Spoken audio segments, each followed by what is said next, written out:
ಭಾರತದ ಸ್ವಾತಂತ್ರ್ಯ ಹೋರಾಟ. ಭಾರತದಲ್ಲಿ ಬ್ರಿಟಿಷ್ ಸಾಮ್ರಾಜ್ಯ ಸ್ಥಾಪನೆಯನ್ನು ವಿರೋಧಿಸಿದ ಹಲವಾರು ಸನ್ನಿವೇಶಗಳನ್ನ ನಾವು ನೋಡ್ಬೋದು. ಅನೇಕ ರಾಜಪ್ರಭುಗಳು ಬ್ರಿಟಿಷರ ವಿರುದ್ಧ ಹೋರಾಡಿದ್ದು ಅವರ ಸ್ವಾಹಿತಕ್ಕಾಗಿ. ಆದರೆ 1857ರ ಪ್ರಥಮ ಸ್ವಾತಂತ್ರ್ಯ ಸಂಗ್ರಾಮದ ನಂತರ ಹಲವಾರು ಬದಲಾವಣೆಗಳು ಹಾಗೂ ಪರಿಣಾಮಕಾರಿ ಸುಧಾರಣೆಗಳು ಕಂಡುಬರ್ತವೆ. ಸಾರಿಗೆ ಮತ್ತು ಸಂಪರ್ಕ, ಪತ್ರಿಕೋದ್ಯಮ, ಸಂಘಗಳ ಸ್ಥಾಪನೆ, ಆಡಳಿತ ಸುಧಾರಣೆಗಳಲ್ಲಿ ಬದಲಾವಣೆಗಳನ್ನ ನಾವು ನೋಡ್ಬೋದು. ಜನರು ಕೂಡ ಅಲ್ಲಲ್ಲಿ ಸಂಘಟಿತರಾಗಿ ತಮ್ಮ ಹಿತಾಸಕ್ತಿಗಳನ್ನು ಕಾಯ್ದುಕೊಳ್ಳಲು ಸಂಸ್ಥೆಗಳನ್ನು ಅನೇಕ ಪ್ರಾಂತ್ಯಗಳಲ್ಲಿ ಹುಟ್ಟಾಕ್ತಾರೆ. ಭಾರತದಲ್ಲಿ ತೀವ್ರಗೊಂಡ ಕ್ರಾಂತಿಕಾರಕ ಚಟುವಟಿಕೆಗಳ ಹಿನ್ನೆಲೆಯಲ್ಲಿ ಅದನ್ನು ಹತ್ತಿಕ್ಕುವ ಉದ್ದೇಶದಿಂದ ಅನೇಕ ಕಾಯ್ದೆಗಳನ್ನು ಜಾರಿಗೆ ತರಲಾಗುತ್ತೆ. ಅವುಗಳಲ್ಲಿ ಫೆಬ್ರವರಿ 1919ರಲ್ಲಿ ಜಾರಿಗೆ ತರಲಾದ ರೌಲತ್ ಕಾಯ್ದೆ ಮುಖ್ಯವಾದದ್ದು. ಕೇವಲ ಗುಮಾನಿಯ ಮೇಲೆ ಜನರನ್ನು ಬಂಧಿಸಿ ವಿಚಾರಣೆ ನಡೆಸುವ ಅಧಿಕಾರವನ್ನು ನ್ಯಾಯಾಧೀಶರಿಗೆ ಇದು ನೀಡುತ್ತೆ. ಅಂದರೆ ಯಾರ ಮೇಲಾದರೂ ಅನುಮಾನ ಬಂದರೆ ಅವರನ್ನು ಬಂಧಿಸಿ ಅವರನ್ನು ವಿಚಾರಣೆ ನಡೆಸೋದು. ಗಾಂಧೀಜಿಯವರು ಈ ಅಮಾನವೀಯ ಕಾಯ್ದೆಯ ವಿರುದ್ಧ ತಮ್ಮ ಹೋರಾಟದ ಸಾತ್ವಿಕ ಅಸ್ತ್ರವಾದ ಸತ್ಯಾಗ್ರಹವನ್ನು ಬಳಸ್ತಾರೆ. ದೇಶದಾದ್ಯಂತ ಇದಕ್ಕೆ ವ್ಯಾಪಕ ಬೆಂಬಲವೂ ಕೂಡ ದೊರೆಯುತ್ತೆ. ಸಹಸ್ರಾರು ಭಾರತೀಯರು ಈ ಮೂಲಕ ಬ್ರಿಟಿಷರ ವಿರುದ್ಧ ಹೋರಾಟದಲ್ಲಿ ಭಾಗವಹಿಸ್ತಾರೆ. ಜಲಿಯನ್ ವಾಲಾಬಾಗ್ ಹತ್ಯಾಕಾಂಡ. ಹೌದು, ಇದು ಕೂಡ ರೌಲತ್ ಕಾಯ್ದೆಗೋಸ್ಕರನೇ ನಡೆದಿದ್ದು. ರೌಲತ್ ಕಾಯ್ದೆಯ ವಿರುದ್ಧ ಪಂಜಾಬಿನಲ್ಲಿ ಚಳುವಳಿ ವ್ಯಾಪಕವಾಗಿ ಹರಡುತ್ತೆ.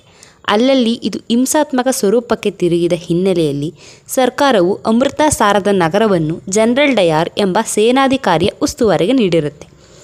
ಜನರಲ್ ಡಯಾರ್ ಪ್ರಕ್ಷುಬ್ಧ ಪರಿಸ್ಥಿತಿಯಲ್ಲಿ ನಗರವನ್ನು ಸೇನಾಳ್ವಿಕೆಗೆ ಒಳಪಡಿಸಿ ಸಭೆಗಳನ್ನು ನಿಷೇಧಿಸ್ತಾನೆ.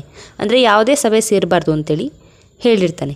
ಆದರೆ ಜಲಿಯನ್ ವಾಲಾಬಾಗ್ನಲ್ಲಿ ಸಭೆ ಸೇರಲು ಹೋರಾಟಗಾರರು ಮೊದಲೇ ನಿರ್ಧರಿಸಿರ್ತಾರೆ. ಅವ್ರಿಗೆ ಈ ನಿಷೇಧದ ಬಗ್ಗೆ ಯಾವುದೇ ರೀತಿ ಪೂರ್ಣ ಪ್ರಮಾಣದಲ್ಲಿ ತಿಳುವಳಿಕೆ ಇರೋದಿಲ್ಲ.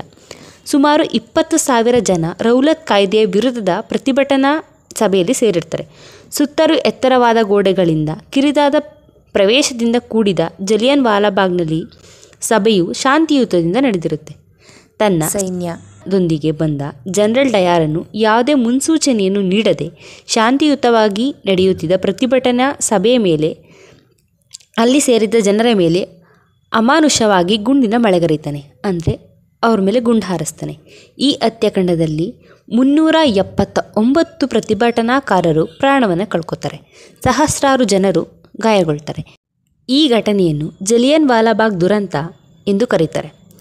ಜಲಿಯನ್ ವಾಲಾಬಾಗ್ ದುರಂತದ ಹಿನ್ನೆಲೆಯಲ್ಲಿ ರವೀಂದ್ರನಾಥ್ ಠಾಗೂರ್ ಅವರು ವೈಸ್ರಾಯ್ಗೆ ಪತ್ರ ಬರೆದು ತಮಗೆ ನೀಡಲಾಗಿದ್ದ ನೈಟ್ಹುಡ್ ಗೌರವವನ್ನು ತ್ಯಜಿಸ್ತಾರೆ.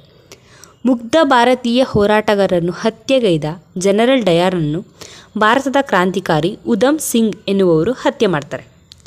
ಸರ್ಕಾರವು ಜಲಿಯನ್ ವಾಲಾಬಾಗ್ ದುರಂತದ ವಿಚಾರಣೆಗಾಗಿ ಹಂಟರ್ ಆಯೋಗವನ್ನು ನೇಮಿಸುತ್ತೆ. ಇದರಿಂದ ಯಾವುದೇ ರೀತಿ ಪ್ರಯೋಜನವೂ ಆಗಲಿಲ್ಲ. ಭಾರತೀಯರ ಮೇಲೆ ಮತ್ತೆ ಬ್ರಿಟಿಷರ ದೌರ್ಜನ್ಯ ಮುಂದುವರಿಯುತ್ತಾ ಹೋಗುತ್ತೆ.